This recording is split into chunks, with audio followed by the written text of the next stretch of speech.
buenas tardes a todas y todos quienes nos acompañan el día de hoy en este 10º webinar de la comunidad de práctica Red Nama Ganadería. Primero, agradecerles por acompañarnos, por aceptar esta invitación. Recordarles que todos estos eventos los estamos desarrollando en el marco del proyecto Transforma Innova, el cual tiene como objetivo apoyar acciones de la Nama Ganadería Costa Rica, la Nama Musáceas y la Nama Café, así también como sistemas marinos, ¿verdad? Dentro de todos estos eventos hemos priorizado las buenas prácticas ganaderas que se tienen dentro de la NAMA. Una de ellas es la elaboración de ensilaje y es por ello que el noveno webinar se denomina ensilaje en sistemas ganaderos tropicales, cosechar, conservar y alimentar. El día de hoy vamos a desarrollar una agenda que consta de 2 sesiones. Siguiente lámina, por favor, Natica. Muchas gracias. Bueno, para que puedan tener una idea de cómo va a estar el evento del día de hoy, va a tener 2 sesiones. La primera de ellas está compuesta por un seminario, el cual estará abordando 2 o 3 temas mejor concernientes al tema de ensilaje. La primera de ellas serán estrategias de ensilaje para fincas resilientes y sostenibles a cargo de la máster Tania Picado Pérez, quien es especialista en nutrición animal, docente en la Universidad Estatal Abierta y a Distancia y en el Ministerio de Educación, así como también en la Universidad Nacional.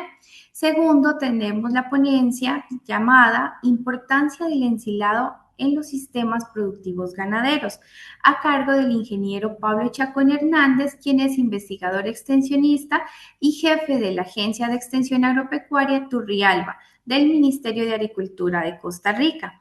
Asimismo, tendremos la intervención denominada Desde mi finca, una experiencia de ensilaje en las fincas Ucrania y Finca El Duraznal de la zona norte de Cartago, a cargo de la ingeniera y productora Silvia Ivankovich Cruz.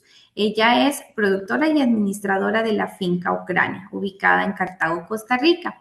Asimismo, estas sesiones estarán moderadas por mi colega Valeria Zumbado, quien es asesora técnica del proyecto para GIZ.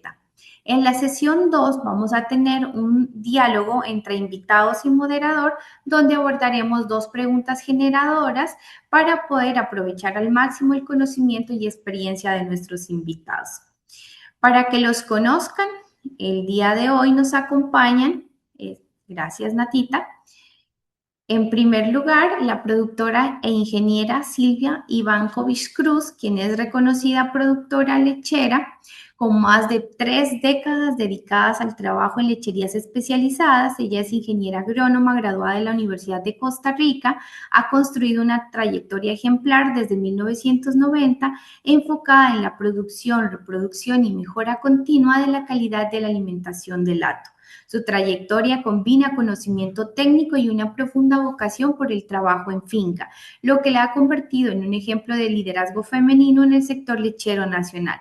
Junto con su hermana, doña Doris Ivankovich, lideran la finca Ucrania y la finca El Duraznal, ambas fincas reconocidas por su manejo responsable, la calidad de la leche y la integración de prácticas sostenibles. Sus fincas sobresalen sobre todo por la gestión del agua, la protección de las nacientes, el uso eficiente de los recursos, bienestar animal y la mejora continua. Gracias a este arduo trabajo, sus hatos compuestos por razas como Holstein puro, Jersey puro y cruces lecheros y de carne producen leche de alta calidad, reflejo de una visión de producción que combina sostenibilidad y eficiencia.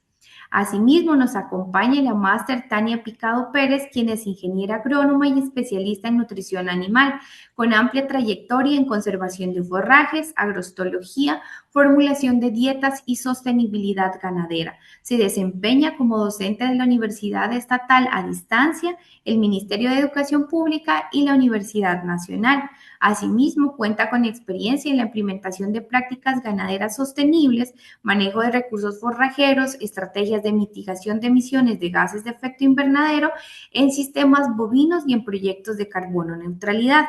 Posee una maestría académica en ciencias agrícolas con énfasis en nutrición animal por la Universidad de Costa Rica. Su formación incluye producción científica publicada, así también participación en congresos nacionales e internacionales y un compromiso permanente con la promoción de sistemas ganaderos más resilientes, eficientes y ambientalmente responsables. Por otra parte, nos acompaña el ingeniero Pablo Chacón Hernández, quien es licenciado en Ingeniería Agronómica con énfasis en zootecnia, cuenta con más de 16 años de experiencia en el sector de ganadería de leche, ha desempeñado funciones como docente en el Instituto Nacional de Aprendizaje INA, profesor investigador en la Estación Experimental Alfredo Bolio de la Universidad de Costa Rica y consultor especializado en rumiantes para la empresa Cargill. Desde hace 8 años y medio ejerce como extensionista en el Ministerio de Agricultura y Ganadería en la Agencia de Extensión Agropecuaria de Turrialba, donde además lidera la jefatura desde hace 2 años. Su labor profesional se ha orientado al desarrollo y fortalecimiento de sistemas productivos bovinos y caprinos, abordando áreas clave como nutrición animal, manejo y conservación de forrajes, semiestabulación bovina, así como reproducción y bienestar animal. También nos acompaña la licenciada Valeria Zumbado Escalante, quien es ingeniera ambiental, pues cuenta con una sólida trayectoria en la implementación de proyectos de cooperación internacional, especialmente en iniciativas orientadas a la mitigación y adaptación al cambio climático. Su experiencia abarca el trabajo con cadenas de valor agropecuarias y pesqueras, así como en los sectores de agua y saneamiento. También posee conocimientos en gestión de proyectos, gestión del conocimiento, monitoreo de impacto y en la incorporación transversal del enfoque de género. Además, colaborado con diversos actores institucionales y organizaciones, contribuyendo al desarrollo de soluciones sostenibles, resilientes y alineadas con los objetivos ambientales y climáticos del país. Como pueden ver, tenemos un panel bastante experimentado. Ojalá que podamos aprovechar al máximo el tiempo con ellos. Asimismo, quiero comentarles un poco en el marco del proyecto en el que se está desarrollando esta actividad, y el proyecto se denomina Transforma Innova, rutas transformadoras de baja emisión en carbono y resiliente al clima en Costa Rica. El proyecto busca impulsar rutas de baja emisión, resiliencia climática, enfocándose en agricultura climáticamente inteligente y en cadenas de valor sostenible. Asimismo, busca potenciar capacidades y adoptar estándares verdes azules en sectores clave para cumplir con las NDC y el Plan Nacional de Descarbonización hacia 2050. Los grupos meta son personas productoras agropecuarias y sus asociaciones de los subsectores café, ganadería y musáceas, así también personas pescadoras y sus organizaciones. Por otra parte, comentarles, bueno, qué es la NAMA Ganadería. La NAMA Ganadería es la herramienta para la implementación del Plan de Acción de la Estrategia Nacional de Ganadería Baja en Carbono. Estas son medidas voluntarias diseñadas por cada país en desarrollo, adaptadas a sus condiciones nacionales, que buscan reducir emisiones, impulsar el desarrollo sostenible y movilizar apoyo financiero técnico internacional. En la NAMA Ganadería Costa Rica se ha definido una finca NAMA, que significa más productividad, más resiliencia, más biodiversidad, más ingresos, más captura de carbono y menores emisiones de GEI o de gases de efecto invernadero. Eso es un pequeño resumen sobre la NAMA. Asimismo, comentarles que es la Red NAMA Ganadería. Es una comunidad de práctica que nace en el marco del proyecto Transforma Innova para buscar fortalecer esos diálogos de saberes entre productores, técnicos e investigadores, y lograr alinear estos conocimientos para que podamos tener una visión más profunda de las problemáticas, pero también de las estrategias o buenas prácticas ganaderas. Así como lo estamos haciendo actualmente, este webinar forma parte de esta comunidad de práctica, donde también solemos compartir más información de cada una de las buenas prácticas que se abordan en cada webinar. Y si tienen alguna consulta o requieren mayor información, puede hacerlos a los contactos que aparecen en pantalla, el correo y el número de teléfono. Por otra parte, comentarles, y ya para finalizar esta parte introductoria, que todo este proceso de los webinars lo estamos haciendo en una alianza que hemos logrado concretar con Agroforesta, ¿Qué es Agroforesta? Agroforesta es la red científica agroforestal latinoamericana, la cual tiene como objetivo investigación de excelencia, desarrollo y fortalecimiento de capacidades, impacto en el desarrollo, donde también se abordan líneas de investigación en áreas clave como medios de vida y equidad de género, innovación participativa, valoración de productos y servicios, resiliencia, políticas y procesos biofísicos y de diversificación biológica. Esta es una pequeña introducción para ponerlos en contexto en el marco de varias acciones que estamos llevando a cabo dentro del proyecto. Y a continuación le cedo la palabra a mi colega Vale, quien va a moderar la segunda sesión y la tercera también. Vale, tiene la palabra. Buenas tardes, muchísimas gracias Mabel por la introducción y gracias a todos ustedes quienes nos acompañan esta tarde del día de hoy. Bienvenidos a los que están formando parte por primera vez de estos webinars y gracias a todos los que nos han venido acompañando de los webinars anteriores. Vamos a dar inicio a la primera parte de la sesión en la cual tendremos la ponencia de estos tres especialistas que nos acompañan el día de hoy. Como primera presentación, le vamos a dar la palabra a la máster Tania, que como se comentó anteriormente, ella es especialista en nutrición animal. Entonces, pues, le cedo la palabra a Tania, que nos pueda compartir desde su experiencia. Bueno, buenas tardes a todos y muchísimas gracias a ustedes por la invitación. Esta tarde la presentación que tengo lleva como por título Estrategias de ensilaje para fincas resilientes y sostenibles. A manera de introducción, ¿qué es el ensilaje?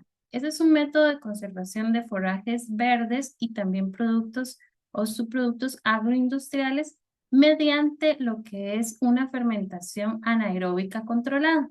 Esto con el fin de mantener lo que es la composición del material ensilado estable durante un tiempo determinado por medio de la acidificación del medio. Este proceso de fermentación es realizado por diferentes microorganismos, mayoritariamente por bacterias, en el que se utilizan sustratos orgánicos, en este caso carbohidratos, azúcares solubles, para acidificar y poder mantener la calidad del material, en este caso en el forraje o los subproductos que se quieran conservar. Tenemos en lo que es la fermentación, vamos a tener dicen dos tipos de procesos. Está el proceso aeróbico, que es en presencia de oxígeno, y este se realiza cuando se produce una descomposición. Esto es en el caso de los abonos orgánicos o el compost, vamos a tener una descomposición del material. Y en el caso de la ausencia de oxígeno, vamos a tener una preservación por medio de lo que es la acidificación del medio. ¿Y por qué ensilar? ¿Por qué se ensila? ¿Por qué un productor decide ensilar? Bueno, hay varias razones. Una de ellas, y la más frecuente, es para conservar forraje para épocas de sequía y épocas de exceso de precipitaciones. Otra de las razones puede ser para aumentar carga animal, también intensificar el sistema, en este caso es tabular o semiestabular. Una fuente de ingreso es una de las otras razones por las cuales algunos productores han decidido ensilar, aumentar lo que es la productividad, diversificando cultivos y reduciendo lo que es el área de potreros. También tenemos lo que es almacenar alimentos perecederos, como en este caso, como ve aquí en la imagen, lo que es yuca, también la piña, los residuos, concentrar nutrientes. También tenemos algunos productores que consideran que al momento de ensilar y tenerlo cerca del lugar donde van a alimentar, va a ser facilitar lo que es el manejo. Ahora vamos a ver lo que son las diferentes fases de fermentación del proceso de ensilaje. Primeramente vamos a tener lo que es la fase de aeróbica. ¿Y qué quiere decir esto? Es la fase donde vamos a tener presencia de oxígeno y esta va a iniciar con el corte del material. En este caso, el forraje es distribuido para lo que es la parte de la compactación. En este proceso, en esta fase, va a haber un incremento de temperatura y va a haber una pérdida de nutrientes, debido a que las bacterias aeróbicas consumen oxígeno y carbohidratos de rápida fermentación. Vamos a tener que el pH que vamos a encontrar en este material, en este momento específico, va a ser de 6.0 a 6.5 y se va a producir lo que es la respiración, que en este caso las células en el forraje toman el oxígeno y lo convierten en dióxido de carbono y calor. Y se presenta lo que es una pérdida debido a este proceso. En la segunda fase de fermentación vamos a tener lo que es la fermentación anaeróbica, ya cuando se ha compactado y sellado lo que es el ensilaje. En esta fase decrece lo que es la respiración celular y aumenta lo que es la temperatura hasta aproximadamente 38 grados centígrados. Posteriormente, las bacterias anaeróbicas inician lo que es la parte de multiplicación y se produce primeramente ácido acético que baja el pH a 5 y estimula lo que es la actividad de las bacterias ácido-lácticas. En la tercera fase anaeróbica, aproximadamente el tercer, cuarto día, después de sellado el silo, se produce un aumento en el ácido láctico, que esto baja el pH a 4 y las bacterias productoras de ácido acético disminuyen debido a que no pueden subsistir en medios tan ácidos y se da lo que es la disminución de la temperatura y del pH. Posteriormente, aproximadamente en el día 5 al día 20, se da lo que es la fase de estabilización, donde predominan lo que son las bacterias ácido lácticas. Tenemos temperaturas que disminuyen a 26 grados centígrados y el pH disminuye a 4. En la fase 5, después de 20 días de cerrado el silo, vamos a tener un ambiente ácido que limita el crecimiento microbiano o la actividad enzimática. Aquí hay que tener precaución con lo que es evitar el ingreso de oxígeno, que haya algún tipo de rasgadura del plástico o del material que esté sellando el silo. Y en este caso, acá si el ácido láctico disminuye, favorece lo que es la producción de ácido butírico y esto va a hacer que se consuman los azúcares. Y puede, en este caso, si se reduce lo que es la producción de ácido láctico, podemos tener la presencia de Clostridium.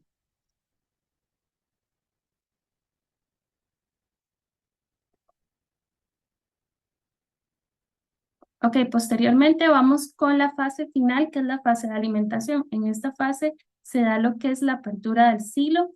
Este entra en contacto con el oxígeno y se presenta lo que es la descomposición aeróbica, por lo cual se tiene que hacer un sellado y una extracción adecuada para no tener pérdidas de materia seca que, como indica aquí, puede rondar al 30%. Y en esta reexposición del oxígeno vamos a tener presencia de hongos y levaduras que van a contribuir a esta pérdida. Es importante a la hora de ensilar contemplar lo que es la selección adecuada del forraje. El forraje debe ser un forraje de alta producción de biomasa, debe tener una edad óptima para que tenga los nutrientes adecuados para poder preservarlos. El contenido de humedad debe ser, en este caso, perdón, el de materia seca de 25 a 30% y los carbohidratos solubles, que estos van a ser los responsables de lo que es la parte de acidificación, preferiblemente de 10 a 12%. Posteriormente, también es importante tener en cuenta lo que es la parte de cosecha de forraje y la compactación. Debe tener un corte y un picado adecuado. Se deben usar lo que son equipo adecuado, afilado, para tener una buena disminución de la partícula. Y lo que es la parte del picado favorece lo que es la compactación y posteriormente la fermentación. Y hay que tener en cuenta que si tenemos un material con mucha humedad, tener en cuenta que podemos incrementar tamaño y si tenemos poca humedad, reducir tamaño de partícula. Esto con el fin de favorecer lo que es la compactación. En la parte de sellado es importante que este sea lo más rápido posible y que sea un sellado hermético, que no haya introducción de lo que es oxígeno y preferiblemente un plástico que sea de 6.000 milésimas de pulgadas de grosor y debe tener una protección adecuada para evitar lo que son los daños y el ingreso del oxígeno que nos va a generar pérdidas del material. Importante también contemplar el uso de aditivos, pero no es necesario tener un aditivo para tener un ensilaje de calidad.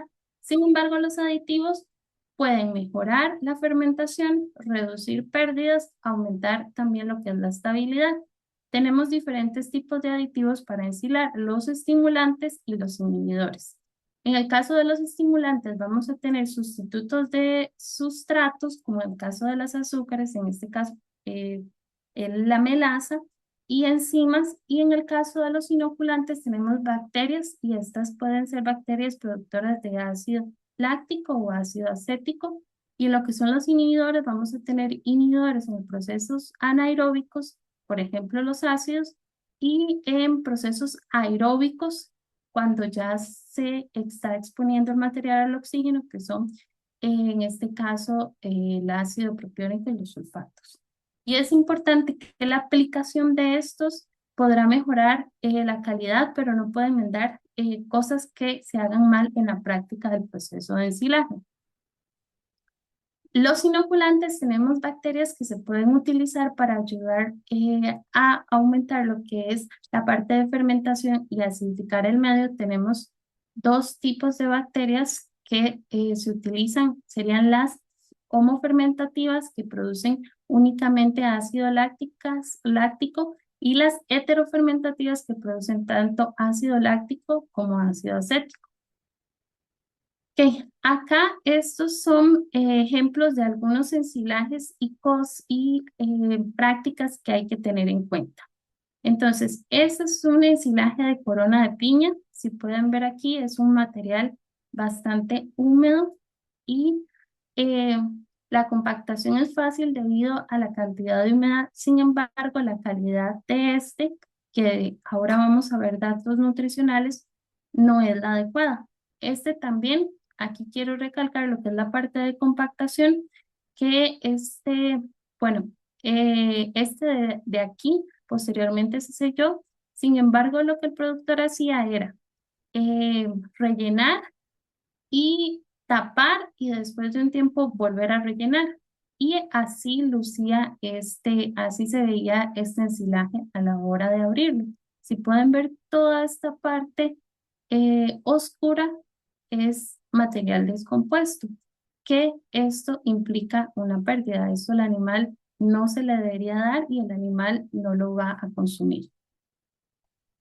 Aquí tienen otro ejemplo, ¿verdad? Eso es un silo que no está sellado de forma adecuada, y aquí pueden ver la diferencia de color. Tenemos un material con un color claro, que se ve el tamaño de partícula bien definido, a diferencia de este que está aquí, que es un color más oscuro y que las partículas no se definen por rápido. Aquí también eso es otro material que tenía problemas de compactación. La parte externa estaba sumamente caliente, y esto también de aquí implica pérdidas. Y acá así se debería ver un ensilaje que haya pasado un proceso adecuado de fermentación, y podemos aquí también ver diferentes estructuras. Ahora vamos a ver lo que es la calidad nutricional. Les voy a presentar lo que son valores óptimos para maíz y sorgo, que tienen características similares, y valores óptimos para pastos tropicales. En lo que es la materia seca, lo ideal es que tengan ambos entre 25 a 30% de materia seca. En lo que es la proteína cruda, en lo que es el silo, de maíz y sorgo mayor a 11 y de pastos mayor a 8, lo que es la digestibilidad in vitro de la materia seca. Esto entre más alto sea, es mejor para que el animal lo pueda aprovechar. Entonces, acá en lo que es el maíz y el sorgo, lo ideal es en 70-75% de digestibilidad y lo que es el pasto de 55 a 60. La fibra detergente neutro, entre mayor sea, va a generar un menor consumo de materia seca. Entonces, esta la queremos baja. En el maíz, lo ideal es que esté entre 50 y 55 y en el pasto entre 65 a 70. Lo que es la lignina también es la parte lignificada de la pared de los forrajes. Lo ideal es que ambas estén menor a 4. La energía neta de lactancia en lo que es el maíz y el sorgo que sea mayor a 5 y en los pastos mayor a 1.5 y en los pastos mayor a 1.2. El pH, debido a la cantidad de carbohidratos solubles que tienen estos dos cultivos, esperamos que sea menor a 4 y en los pastos menor a 6. El nitrógeno amoniacal que se produce a partir de la descomposición de las proteínas en ambos, lo ideal es que estén menor a 7. Okay. Estos datos que les voy a mostrar ahora fue de una investigación que se hizo, se les realizó una encuesta a productores y los productores que tenían material disponible se tomaba una muestra y se analizaban en la UCR, en Vicino.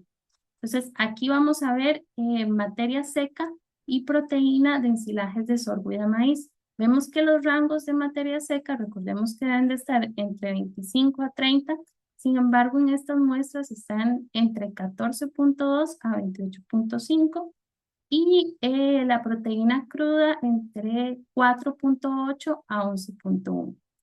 Aquí, les voy a comentar de esta muestra de sorgo. Eso fue que el productor tuvo que cosecharlo antes porque tenía un problema de plagas. Entonces podemos ver cómo, si no lo cosechamos en el momento óptimo, vamos a tener un efecto en lo que es la calidad, en este caso en la materia seca.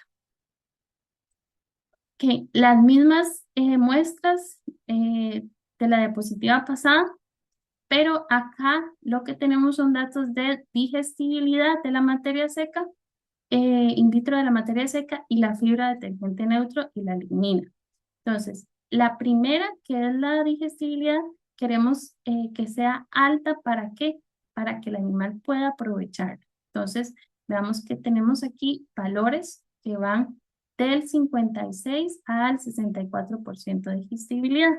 En la fibra detergente neutro, que es la segunda, queremos que sea lo más bajo posible. Vean acá que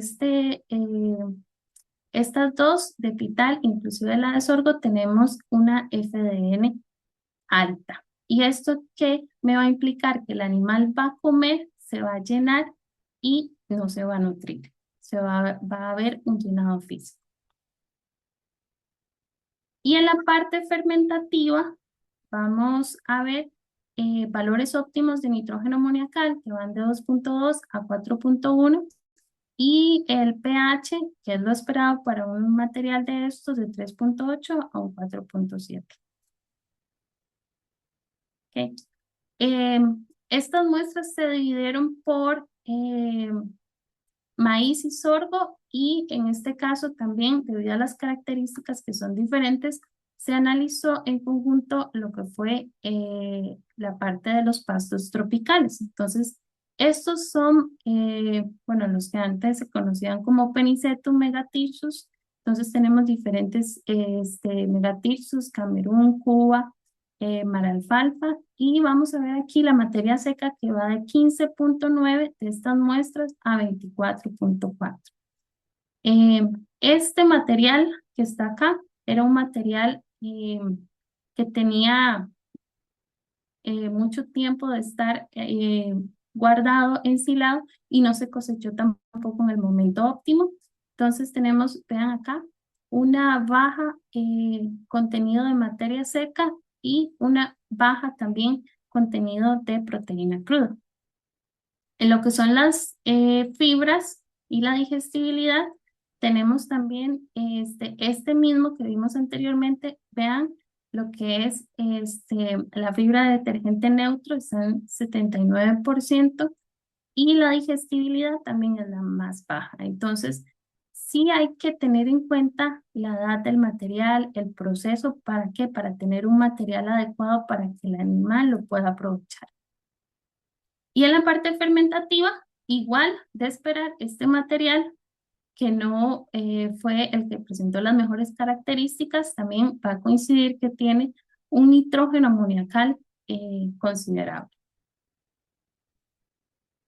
Y también se separó por subpropastos y ensilajes de subproductos. Entonces, aquí vamos a tener ensilajes que estaban compuestos por algún tipo de gramínea y algún subproducto. En este caso tenemos piña, banano, corona de piña, y este panicum, que serían el cencros. Okay, aquí vamos a tener valores que van de 8.1 a 29% de materia seca. Este que está acá fue el de corona de piña que les mostré anteriormente. O sea, un material sumamente húmedo con una cantidad de materia seca muy baja. Y este también coincide con la parte de las fibras, una cantidad de fibra alta, y también la parte de digestibilidad alta, que es de esperar debido a la composición de la piña. Pero también vean, aquí tenemos valores muy altos de lo que es fibra de detergente neutro. Y en lo que es la parte también del nitrógeno amoniacal, vamos a tener que, por ejemplo, que es un ensilaje de suri, tenemos un valor alto, y también vamos a tener un valor alto de 8.5, que es el mismo, pero un SAC. Y al final, estos son materiales que se utilizan como alimento energético, entonces es importante contemplar lo que es la energía neta de lactancia. Entonces tuvimos materiales como este que les mostré anteriormente de King Grass, con valores muy bajos, pero también tenemos valores que coinciden con los ensilajes de maíz y sorgo, que tienen valores arriba del 1.2. Y a manera de conclusión, es importante tener en cuenta que ensilar es una estrategia para fincas resilientes y sostenibles. También en el proceso de ensilar se conserva, pero no se mejora la calidad nutricional del forraje. Tener en cuenta que se puede ensilar lo que son pastos tropicales y subproductos, y si el proceso no se realiza de forma adecuada, se genera pérdidas de nutrientes importantes. Y también a la hora de contemplar el uso de ensilajes en la dieta de un animal, es importante saber cuál es el contenido de materia seca, y también muy importante tomar en cuenta lo que son los costos y los costos de kilogramo de materia seca ensilada. Muchísimas gracias. Muchísimas gracias, Tania, por la presentación. Fue muy importante todo lo que nos dio a conocer, por qué es importante ensilar, los métodos, sus diferentes fases, estas recomendaciones y consideraciones que nos brindó, y esto último que nos presentó sobre el porcentaje de valores nutricionales que representan, y también los aspectos de nutrición animal que siempre hay que tenerlos en cuenta. Entonces le agradecemos mucho la presentación y seguiremos con la segunda ponencia de este espacio, donde le daremos la palabra al ingeniero Pablo Chacón, que es investigador y también es el jefe de la Agencia de Extensión Agropecuaria de Turrialba. Él nos va a comentar más sobre cuál es la importancia de una práctica como el ensilaje en los sistemas productivos ganaderos. Adelante. Bueno, muy buenas tardes. Voy a compartirles mi pantalla. Un segundo nada más. Voy a poner la presentación. Regálenme un segundo que se me ponga en modo presentación.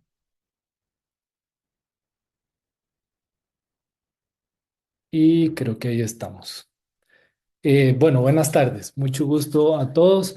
Yo les voy a hacer una breve presentación sobre la conservación de forrajes o la importancia de la conservación de forrajes como una mejora de la alimentación de vacas productoras de leche. Sin embargo, esto es extrapolable para rumiantes en general y principalmente si estamos hablando también de ganadería de carne. Entonces, voy a iniciar, regálenme un segundo. Ahora sí. Normalmente he dado algunas charlas y he realizado algunos días de campo sobre este tema en la zona de Turrialba, donde trabajo normalmente, y les he hecho siempre más o menos inicio la charla o mi presentación con esta imagen que tomé ahí mismo en Turrialba y les pregunto si alguna vez lo han visto, porque esto es un escenario o era un escenario sumamente común en Turrialba, ¿verdad? Y en muchas partes de Costa Rica durante la época lluviosa, antes, durante esta época en la que estamos, finales de año, como desde octubre, noviembre, hasta mediados de febrero inclusive, era un temporal parejo, ¿verdad? Lo cual afectaba bastante el desarrollo de los pastos, el crecimiento y de eso lleva a tener efectos negativos serios en la disponibilidad de alimento que tenían las fincas para el ganado, ¿verdad? Entonces, eh, esto es para mí justificación importante para cualquier proceso de conservación de forrajes, ¿verdad? Ahora, con el cambio climático, esta situación ha ido cambiando un poco. Y por ejemplo, en los últimos 2 años, ya tal vez lo que son los temporales no ha afectado tanto a los productores. Sin embargo, ya no es el exceso de lluvia lo que nos afectaba, lo que nos afecta como antes, sino que ahora también la falta de lluvia, que era lo que pasaba en Turrialba, eh, nos afecta, ¿verdad? Entonces, esto va dándole cada día más importancia a que las fincas se preparen, ¿verdad? Porque no se sabe cuándo, a ciencia cierta, cuándo vamos a tener una necesidad o un faltante de alimento para el ganado en la finca, ¿verdad? Entonces, tradicionalmente y normalmente hemos tenido y conocemos que hay una estacionalidad del pasto en el trópico, ¿verdad? Ha habido siempre una variación estacional muy marcada. Normalmente, y lo que tomamos siempre en consideración es que tenemos una época seca y una época lluviosa donde en muchos lugares es la época de bonanza, digamos, en términos alimenticios.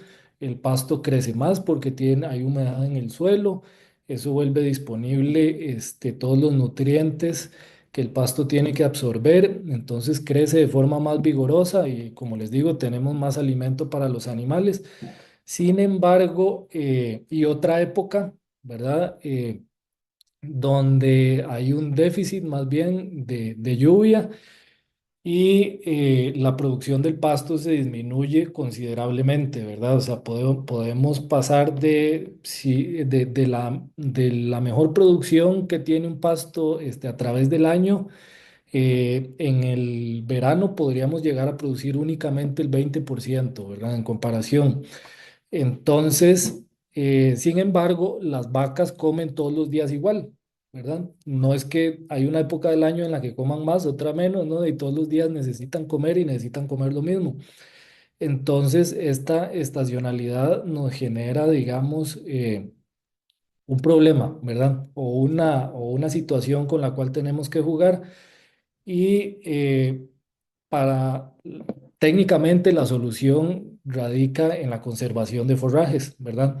Que eso nos permite en la época del año en la que tenemos un exceso de pasto, que tenemos más pasto de la cuenta, o tenemos un muy buen crecimiento, podríamos agarrarlo, guardarlo y utilizarlo en esas épocas en las que más bien nos haga falta, ¿verdad? Entonces, Eh, esta estacionalidad, ¿verdad? Que como les comentaba, tradicionalmente en Turrialba se daba y en muchas partes, en la zona alta de Cartago, Pacayas, también, ¿verdad? Zarcero, acá, Poás, todos más o menos tienen un comportamiento similar. Tenían una época lluviosa más bien, era la época de poco alimento, ¿verdad? A veces, o en la que se complica un poco más porque además se disminuye las horas luz disponibles en el día, entonces eso reduce la velocidad en la que el pasto crece, y dependiendo del tipo de variedades de pasto que tengamos, el quicuyo a veces se maltrata demasiado con excesos de humedad. Entonces nos genera una necesidad de suplementar a los animales. ¿Y cómo lo podemos hacer? A través de la conservación de forrajes, ¿verdad? Entonces, muchas veces en ganadería o acá en Costa Rica al menos, la solución más común de la que echan manos los productores es comprar paca y echar paca, ¿verdad? Entonces, por ejemplo, digamos aquí, puse muy rápido para hacer una comparación, digamos, entre una pacadeno de Transbala, que es lo que comúnmente podemos encontrar en el mercado, a la par de un pasto intermedio, digamos, en términos de calidad, que es el pasto estrella, digamos, que ustedes ven principalmente en lo que es, perdón, proteína cruda. Hablamos de que el heno anda como en un 3,5% de proteína cruda a la par de un pasto estrella en fresco que tiene casi un 10%, ¿verdad? De proteína cruda. Entonces ahí estamos pasando o reduciendo la calidad nutricional del ganado considerablemente, ¿verdad? Principalmente si tomamos en cuenta que se requiere al menos un 6% de proteína cruda en la dieta total, ¿verdad? Para mantener un funcionamiento del rumen estable, ¿verdad? Entonces, utilizar materiales como el heno de trasbala nos dificulta ahí un poco la situación porque nos baja la calidad nutricional del alimento que consume el ganado. Y además, si ustedes ven, el heno de trasbala tiene casi un 8% de lignina, ¿verdad? Que ya materiales para arriba de un 3-4% de lignina, se conoce que ya empieza a generar disminuciones en el consumo de materia seca diario de los animales, ¿verdad? Entonces, tras de que estamos suplementando, cuando usamos heno, estamos suplementando con un material que es bajo en calidad nutricional, ¿verdad? Porque es muy bajo en proteína, muy alto en fibra, ¿verdad? También estamos limitando la capacidad de consumo de los animales, ¿verdad? Entonces eso al final de cuentas lo vamos a ver traducido en una menor capacidad productiva que van a tener, ¿verdad? Entonces, si por el contrario utilizáramos el pasto estrella, como yo les decía hace un rato, tratáramos de, cuando tenemos un mayor crecimiento, tratar de conservar ese exceso para utilizarlo cuando tengamos una deficiencia, y logramos mantener suficientemente buena la calidad de ese material que estamos guardando, ¿verdad? Podríamos mejorar la calidad nutricional de los animales durante esas épocas de escasez, ¿verdad? Cuando utilizamos, por ejemplo, pacas de heno, ¿verdad? Entonces, podríamos decir que el ensilado es importante porque es la base para poder llevar una estabilidad productiva en nuestros sistemas ganaderos, ¿verdad? Porque me va a permitir tener más o menos una producción estable a través de todo el año, ¿verdad? Eh, También me va a dar una mayor sostenibilidad y resiliencia en los sistemas, ¿verdad? Porque voy a estar más preparado ante los posibles eventos climatológicos que se presenten en mi finca, que cada día son más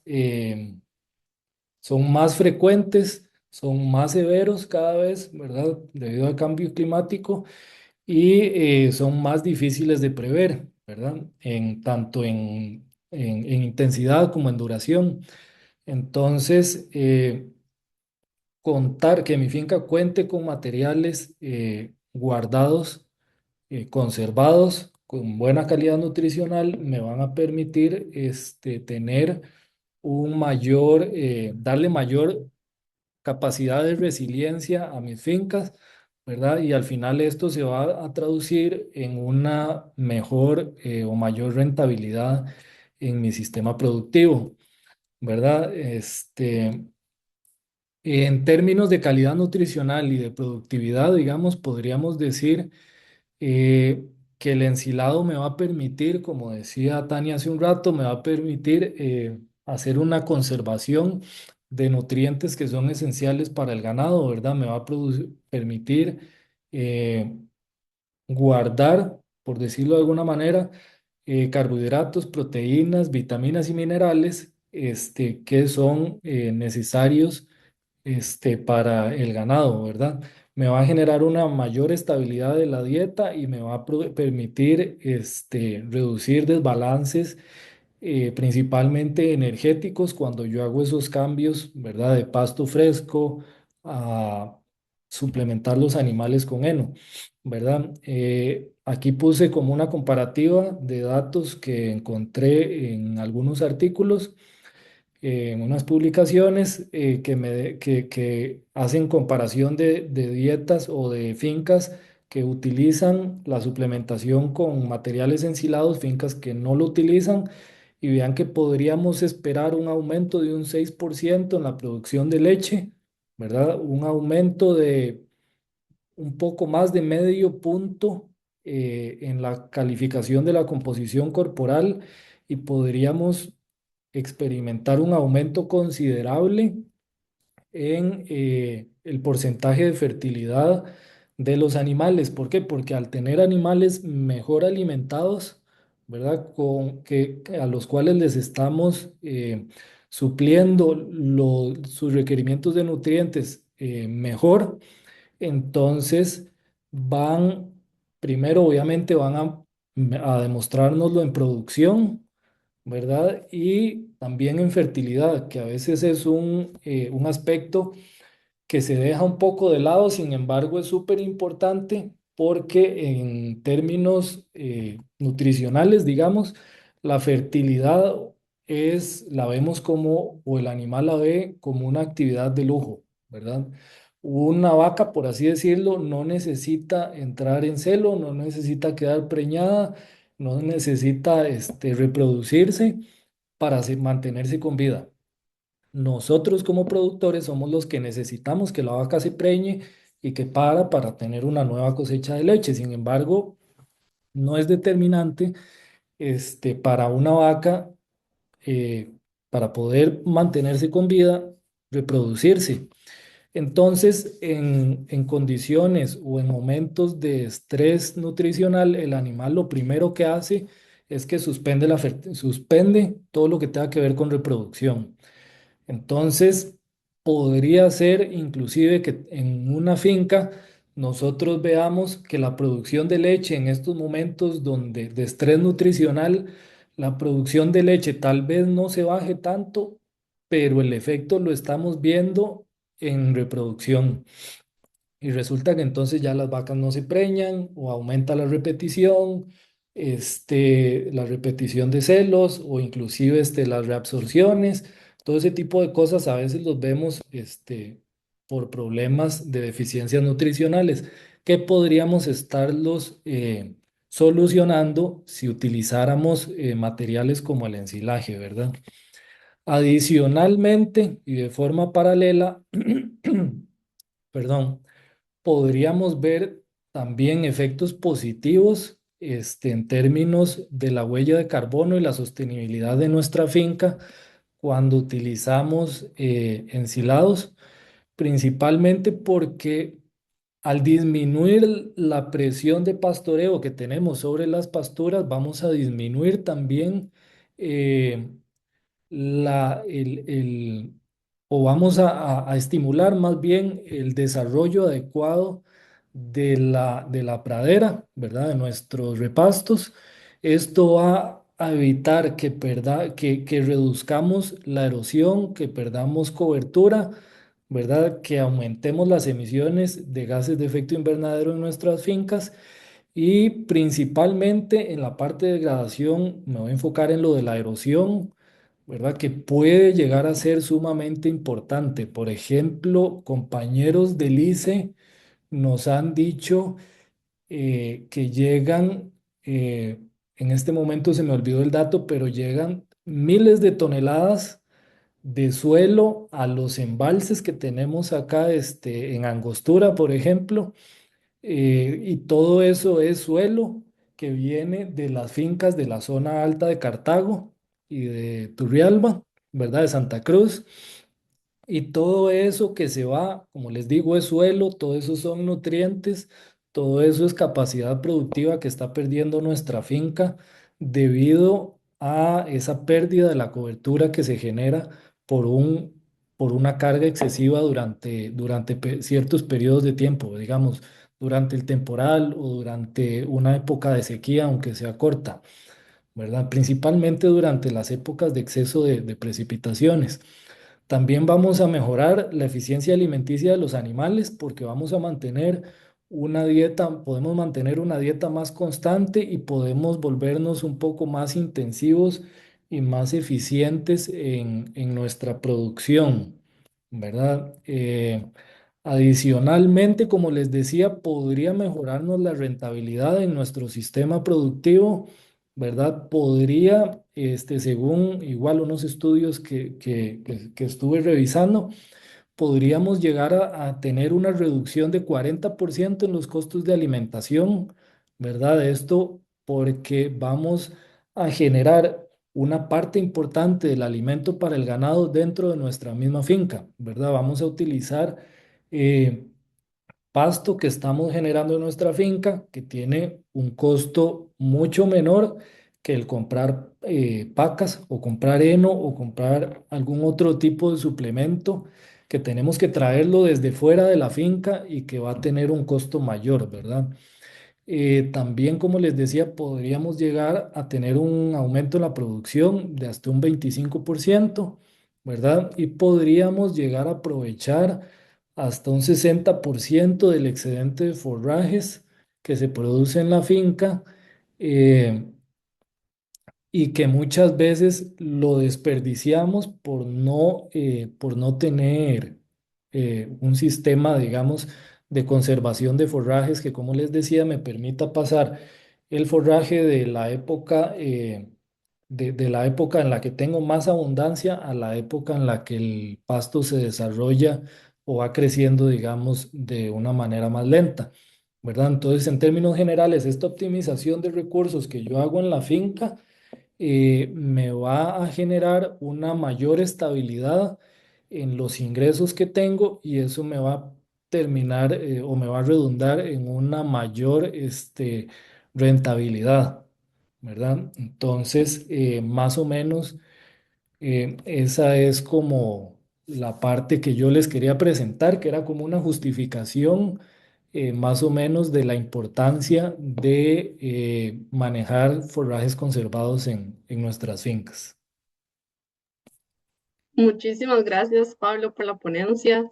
Muy interesante conocer más sobre esta medida, aplicar, sobre la importancia que hay en el tema de lograr tener esta disponibilidad de alimentos durante el año, sobre todo cuando nos enfrentamos a las condiciones adversas del clima, agravados por el cambio climático. Entonces, es una práctica que, como veíamos en su presentación, tiene un aporte y múltiples beneficios también para temas de mitigación. También es algo que va más allá y también se convierte en una práctica de adaptación y resiliencia para las fincas en periodos de exceso de lluvia o cuando hay prolongadas sequías. Entonces, bueno, al final creo que el mensaje es cómo lograr tener esta producción más sostenible y estable durante el tiempo.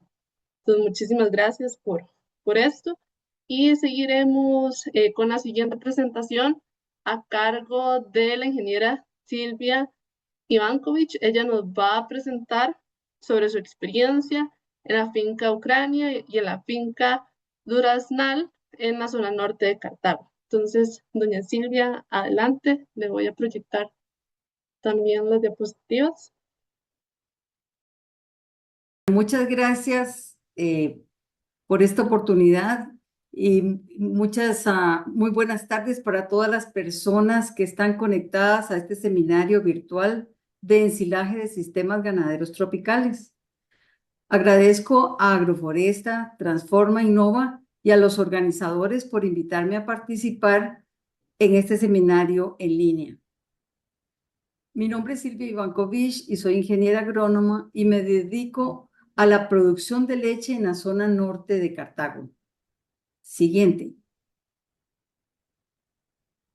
El ensilaje se define como la fermentación ácida que se puede utilizar como materia prima.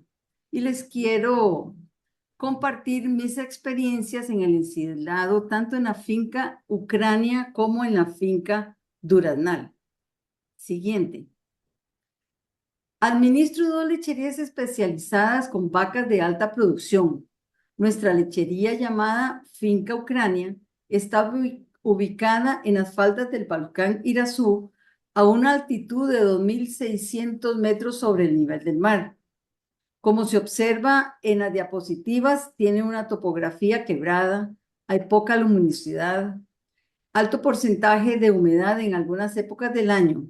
Sin embargo, con el apoyo de mi esposo, Max Hidalgo, como operario, hemos logrado cosechar silopacas de quicuyo en época seca o en época menos lluviosa.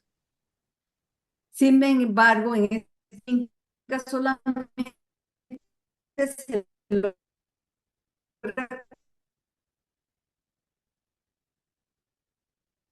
cosechar en algunos... Siguiente, por favor.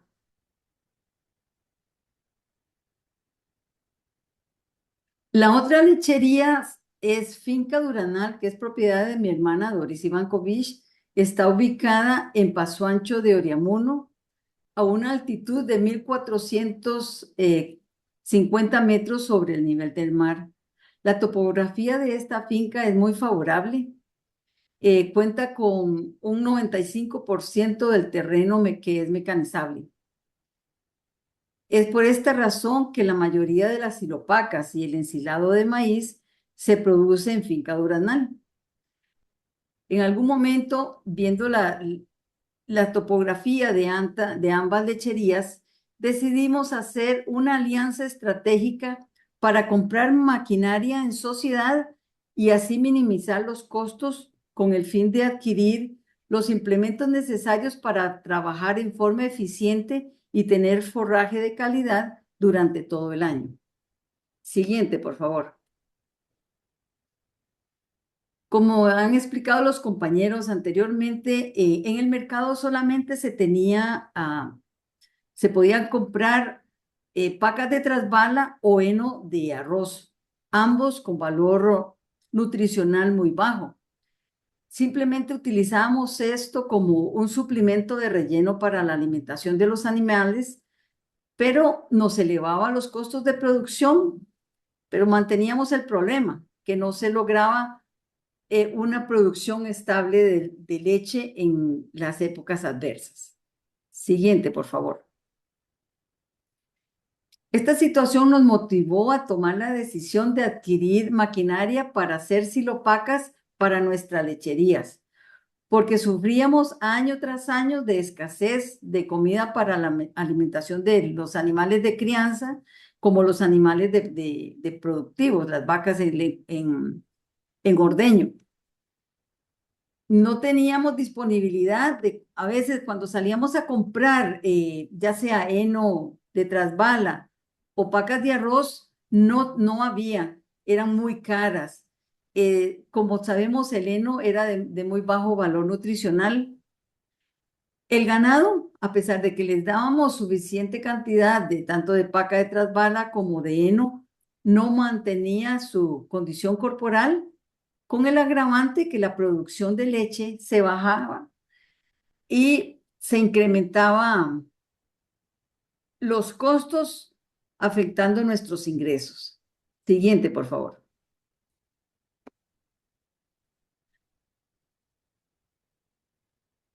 Les voy a explicar brevemente el proceso de ensilaje de estrella africana, que es donde tenemos más experiencia, perdón, y un poco en lo que es Kikuyu, en la parte de las faldas del volcán Irazú.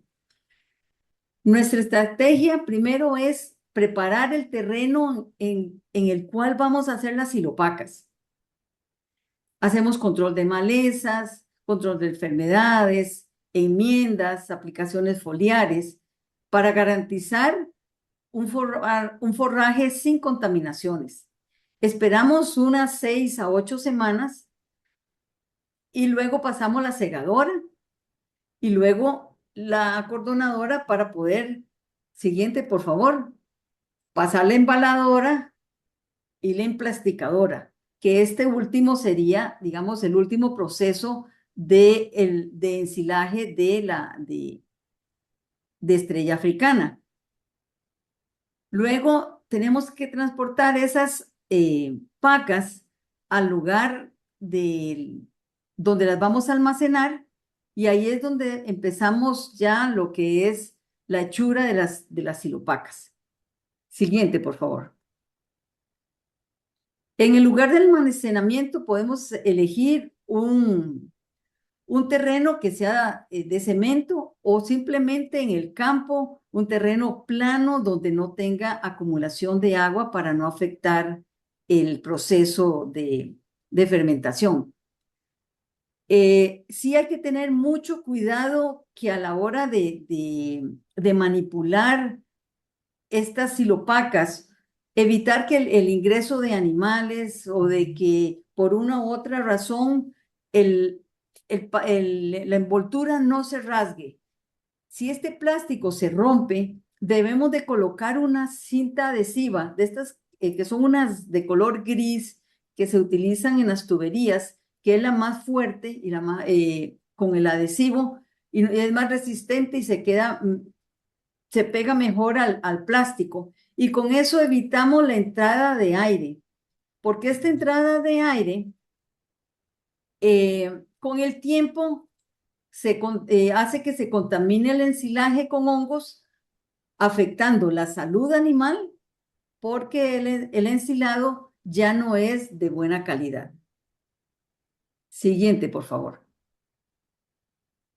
Al inicio de este año, del 2025, se tomó la decisión de adquirir una cosechadora de maíz. Lo que estamos haciendo es sembrar pequeños lotes de maíz, los cosechamos y los embolsamos, pero solamente estamos utilizando lo que es el guate o la planta que queda en el terreno después de cosechar el maíz, para poder, digamos, dar un poco de ingresos con la cosecha del maíz y utilizando este guate. Sin embargo, con esta maquinaria que nosotros compramos, siguiente por favor, no se está dando como una, siguiente por favor, gracias. Esta es la picadora de pasto que compramos, que es pequeña, para hacer algunas pruebas a nivel de campo. Lo que le hicimos fueron unas modificaciones en la parte de la picadora. La parte roja es original de fábrica, y lo que le agregamos fue una tapa protectora donde va la cadena y los piñones, y le agregamos, o le hicimos la tolva un poco más alta, esto con el fin de evitar accidentes, porque a la hora, en la siguiente diapositiva, en esta misma, podemos ver a los muchachos de cómo estaban alimentando la tolva con el maíz picado. Pero esto podría en algún momento ocasionar un accidente. El embolsado también tenemos que ver cómo lo vamos, como les digo, tenemos pocos meses de estar haciendo pruebas de ensilaje de maíz, y así es como estamos haciendo el embolsado. Y aquí es ya cuando terminamos de embolsar y lo vamos almacenando. Siguiente, por favor. ¿Cuáles son los beneficios que tenemos con el ensilado? Al contar tanto con silopacas como heno de maíz, nos ayuda a suplementar con forraje de calidad, dando como resultado mejor condición corporal del animal en épocas adversas. Y se logra tener producción estable durante todo el año. Lo que hacemos es ofrecerle de 3 a 4 kilos de ensilaje de silo de paca, de estrella africana, y un kilo de ensilado de maíz al día. Lo que hacemos es que les damos, esta porción la dividimos mañana y tarde. Siguiente, por favor. En ambas lecherías se llevan registros. Llevamos control de peso de las terneras, de las novillas, de las vacas prontas con el fin de monitorear el incremento mensual en peso corporal, logrando incrementos mayores de 1 kilo diario. En vacas de producción, el sistema de ordeño nos registra la producción diaria tanto en la mañana como en la tarde. Y esto nos ayuda a tomar decisiones a la hora de establecer una dieta. Además de estos suplementos, les suministramos BADFeed según producción y les damos también citrocón y soya. Bueno, esto de acuerdo a una dieta específica que tenemos para las vacas en producción. Siguiente, por favor. Entonces, todos estos registros, aquí podemos comparar los materiales, digamos, el guate, las pacas de estrella africana, y en algún momento que compramos maíz, o silo de maíz con mazorca incorporada. Pues aquí lo que nos arroja un material de mayor valor nutricional es cuando la silopaca tiene la mazorca incorporada. De ahí nos seguimos con un poco de menor valor nutricional, lo que es el guate. Y por último tenemos la estrella africana. Siguiente, por favor. Esto es lo que nos ¿qué son los beneficios que hemos tenido en la finca? Podemos administrar mejor la biomasa de los potreros.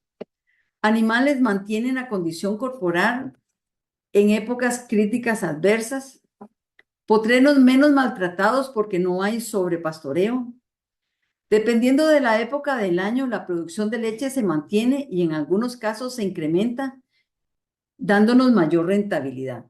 Siguiente, por favor. Otro logro que adquirimos es que con estas prácticas amigables al ambiente, logramos en el año 2017 obtener el galardón de bandera azul ecológica, que para nosotros es un beneficio extra porque trabajamos amigable con el ambiente y esto nos ha dado muchísimos beneficios. Siguiente, por favor. Las ventajas de ensilar, como les decía anteriormente, utilizamos potreros con pastos perennes. Ustedes pueden elegir qué potrero no es apto para llevar vacas en ordeño y se podrían utilizar para hacer el ensilaje. Se aumenta la reserva de forraje. Son forrajes más palatables, hay facilidad de transportar, es fácil de almacenar, disponibilidad de forraje durante todo el año. Se puede mantener la carga animal durante épocas críticas. Disminución de costos al suplementar con forraje con alto valor nutricional. Siguiente, por favor.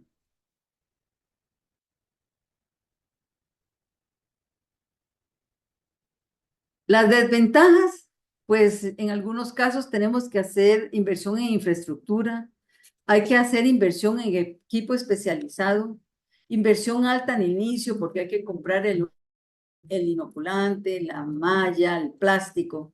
Se debe mantener el plástico en buenas condiciones para mantener un ensilado de buena calidad.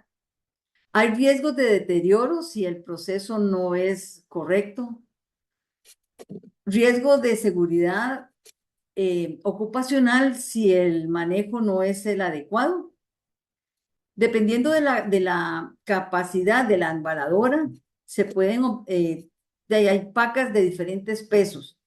La paca que nosotros manejamos es alrededor de 250 kilos.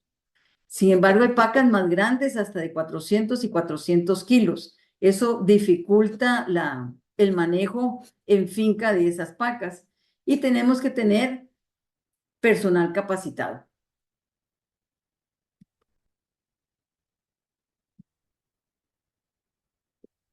Muchas gracias.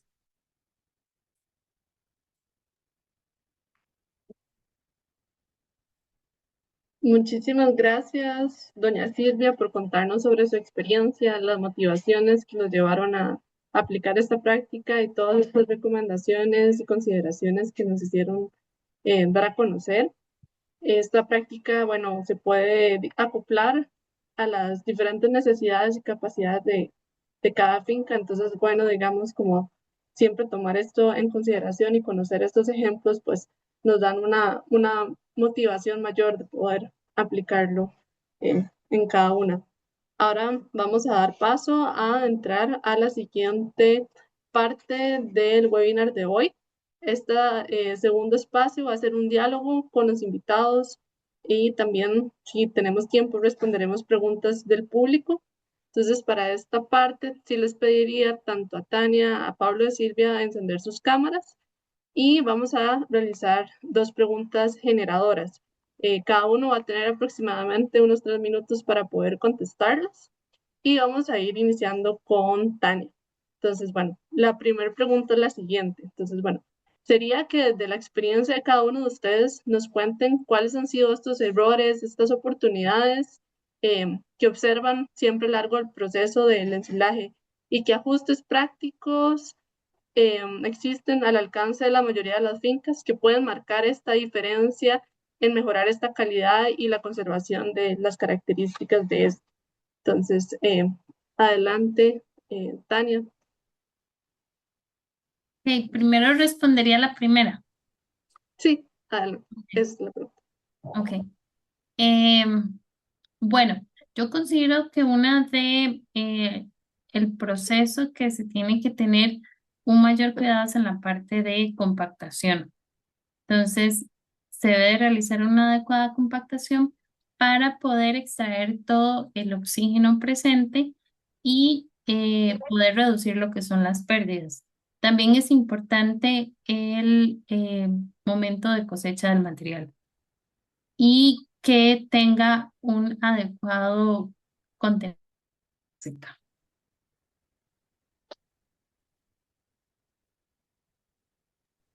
Muchas gracias, Tania. Y ahora le doy la palabra también a Pablo para que nos cuente, digamos, como cuáles son estas oportunidades o errores más comunes que se tienen que contemplar a la hora de aplicar esta práctica. Bueno, sí, yo concuerdo con lo que decía Tania, muy parecido, pero para ampliar un poco. He visto, sí, muchas pérdidas de material a la hora de que se abre el silo y, parecido a las fotos que presentó Tania, de materiales que se ponen malos por diferentes razones. Una muy, muy común es el porcentaje de materia seca, que, como bien dijo Tania, el teórico ideal anda como en un 30%. Sin embargo, acá con los materiales que tenemos, nunca vamos a encontrar materiales en el momento de cosecha adecuado con un 30% de materia seca. Entonces, para nosotros puede ser a veces más bien muy recomendable, o yo suelo recomendar utilizar o hacer una mezcla con materiales que sean absorbentes como maíz molido, como semolina, que funcionen como un absorbente también, de ese exceso de humedad para evitar que se ponga malo el material o en algunos casos inclusive, yo sé que va un poco en contra con lo que estaba diciendo, pero utilizar un poco de paca o hacer una cama en el fondo del silo con heno, ¿verdad? Que funcione como un absorbente para que todo el material, que todos los efluentes que se van generando y que escurren y que al final ponen el fondo del silo malo, que todos esos efluentes los absorba el heno y reducir la cantidad de pérdidas, digamos, que es como lo que he visto y es como las maneras en las que a veces nos sirve para controlarlo. Muchísimas gracias. Ahora le doy la palabra también a doña Silvia. Ella en su presentación nos comentó sobre esto, pero ¿qué le gustaría puntualizar? ¿Qué recomendaciones podría dar, digamos, a todas estas personas que nos están escuchando y nos escucharán? Es importante cosechar, no hacer cosechas tempranas, muchas veces por, qué sé yo, porque tenemos menos forraje o nos quedamos sin reserva, se cosechan potreros con poca biomasa y va a costar lo mismo la cosecha, pero vamos a obtener menor silopacas. Ahí es importante elegir un potrero que tenga bastante biomasa para que podamos obtener con el mismo costo la misma cantidad o mayor cantidad de silopacas. Como nosotros lo hacemos mecanizado, es importante la calibración del equipo. Como decía el doctor Chacón, tenemos que tener el equipo bien afilado para poder cosechar adecuadamente. Cuando se cosecha en terrenos muy húmedos, saturados, la maquinaria también, por decirlo así, cosecha tierra. Y esto nos contamina y el material sale contaminado luego con hongos. Y como, bueno, yo no mostré ninguna diapositiva, pero sí, a la hora que se abre una silopaca, está contaminada y se ve la parte oscura o blanca en las silopacas. Eso es mi recomendación de no, de hacerlo en potreros secos en horas de la mañana, entre 8 o 2 de la tarde, donde las condiciones climáticas sean favorables. Muchísimas gracias para que todos tomemos nota de estas recomendaciones valiosas que pueden llegar a hacer la diferencia. Voy a comentarles la siguiente pregunta y vamos a mantener este mismo orden.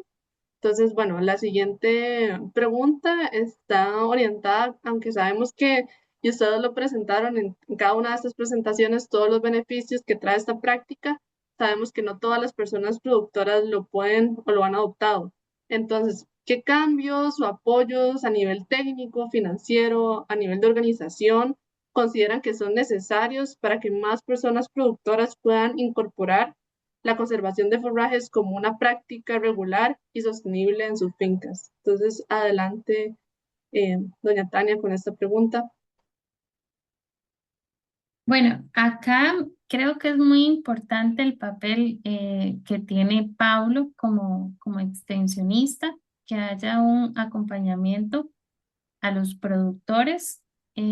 También importante que se promueva lo que es saber cuál es la calidad del material, porque actualmente se está comercializando silo, ensilaje. Entonces, es importante que no solamente usted sepa que eso es un ensilaje de una especie determinada, sino cuál es la calidad, por lo menos cuál es el contenido de materia seca, contenido de por proteína cruda, inclusive también el contenido de fibra, de FDN, que eso va a influir en lo que es el uso que se le vaya a dar. Y también la parte de la elaboración, eh, tener en cuenta, como dijo Silvia, que no solamente es el maíz, sino también hay otras especies que se pueden utilizar para realizar este tipo de práctica de conservación. Muchísimas gracias, Tania. Y adelante, Pablo, creo que va a ser muy interesante como su respuesta como jefe extensionista de Turrial. Adelante. Vamos a ver, voy a hacer un mini paréntesis nada más para referirme un poquito a lo que dijo doña Silvia, de lo de la tierra, que sí es súper importante cuando se cosecha mecanizado, pero también igual cuando se ensila manualmente, porque a veces cuando se compacta con las botas o algo así, si vienen sucias, se compacta con tierra y se contamina el silo con Clostridium, que es tóxico para el ganado, ¿verdad? O sea, es una bacteria patógena y que puede terminar generando problemas bastante serios. Entonces, eso sí es muy importante. Y ahora sí, ya refiriéndome a la pregunta, vamos a ver, yo creo que es muy importante enseñarle al productor hacer un balance entre costo-beneficio de implementar la práctica de ensilaje dentro de sus fincas, porque efectivamente no es barato ensilar, tiene un costo considerable, digamos. Sin embargo, como decía doña Silvia también en su presentación, eh, cuando falta pasto en las fincas, todo el mundo sabe, y el precio de las pacas sube muchísimo, ¿verdad? A veces ni siquiera se consiguen, entonces, y además la calidad nutricional no es la ideal y me va a generar problemas, asociados de menor producción, de problemas de fertilidad, etcétera, etcétera. Entonces, si uno hace un balance de costo-beneficio en su finca, yo creo que se termina dando cuenta, y se dedica también, perdón, adicionalmente a cosechar material de buena calidad para alimentar sus animales, se termina dando cuenta de que de primera entrada parece que no es barato, pero que al final de cuentas se paga solo, ¿verdad? Muchas gracias por esa reflexión, digamos, de que a pesar de que inicialmente puede ser algo costoso o verse difícil de poder aplicar, esto va a tener un beneficio futuro tangible. Y adelante, doña Silvia, igual con la pregunta, darnos a conocer, digamos, igualmente esto. ¿Qué apoyos considera usted o qué cambios cree que se deberían dar para que más personas puedan aplicar esto en sus fincas? Usted como persona que ya lo aplica. Cuando algún productor pretenda de hacer algún tipo de silo, ya sea silopaca o embolsar maíz o algún otro subproducto, es necesario conversar con otras personas, otros productores, eh, para tener el criterio de otras personas dentro de la misma zona. También de como una charla como las que estamos hoy escuchando, son importantes porque eso nos da a conocer algunos aspectos que son de interés. Financieramente, yo les digo, bueno, pueden buscar una entidad, algún banco con algún préstamo de Banco de Desarrollo, si es que quieren comprar maquinaria, pero también pueden hacer una alianza, pueden buscar dos o tres productores, uno que tenga el tractor, otro que tenga una acordonadora, otro que tenga el vagón, y de esa manera pueden hacer entre varias personas un silo de montón o comprar maquinaria, implementos que sean una para hacer silopacas o para embolsar maíz. Esa sería mi recomendación para productores. Muchísimas gracias, doña Silvia. Me parece muy importante que resalte esto, la importancia de poder compartir experiencias con otras personas de la misma zona para conocer qué sugerencias existen detrás de esto y como que siempre nos podamos como acompañar como comunidad que somos. Aprovechando que todavía nos quedan unos minutos, estoy viendo que hay un par de preguntas en el chat que aún todavía no han tenido respuesta. Entonces voy a aprovechar para leer tal vez una o dos más. Aquí veo unas que vienen desde el Facebook, que están dirigidas hacia doña Tania, entonces la leo, que dice que en el caso del maíz y el sorgo, se recomienda utilizar solo el grano o la planta entera y en qué estado fenológico es ideal realizar el corte. Ok, lo ideal en lo que es el maíz y el sorgo es utilizar la planta entera, en ese caso con la parte de la mazorca y la panícula. Sin embargo, como comentó doña Silvia, muchas veces lo que se hace es que nada más se ensila sin la mazorca. Pero aquí hay que tomar en cuenta que vamos a tener menos carbohidratos, ¿verdad? Que esos van a estar contenidos en lo que es la mazorca. Pero al momento de tener alguna necesidad de algún recurso fibroso, solamente la planta es válido. ¿Ok? Y en el estado fenológico del corte de estos materiales, eso también va a depender, porque dependiendo del estado va a variar lo que es la materia seca. Entonces, en algún momento he escuchado en estado leñoso, pastoso, incluso, pero últimamente he escuchado también que eh, hay gente que recomienda en estados avanzados para lo que explicaba Pablo de aumentar la materia seca. Muchísimas gracias, Tania, por la respuesta. Ya vi que en el chat algunas ya se han estado respondiendo en este espacio. Sin embargo, recordemos que hay personas que nos están escuchando también por medio de la radio, entonces podemos aprovechar un poco más y seguir conversando sobre estas preguntas que aún están aquí. Voy a leer la siguiente, que era dirigida hacia el ingeniero Pablo, que la consulta es: ¿qué pasaría si alimentamos a nuestras vacas con pasto de excelente calidad nutricional en relación con las emisiones de carbono? Bueno, si yo aumento la calidad nutricional del forraje, es, voy a aumentar probablemente también la digestibilidad del material. Entonces voy a tener un cambio en las rutas metabólicas que van a digerir la fibra, en el forraje, y voy probablemente también a aumentar la productividad del animal. Eso al final de cuentas como balance va a significar que voy a tener más producto, ya sea leche o carne, ¿verdad? Va a tener más producto animal por cada, digamos, unidad de metano que genere el animal. O visto al revés, voy a generar menos emisiones de metano, que es el gas de efecto invernadero que producen los animales.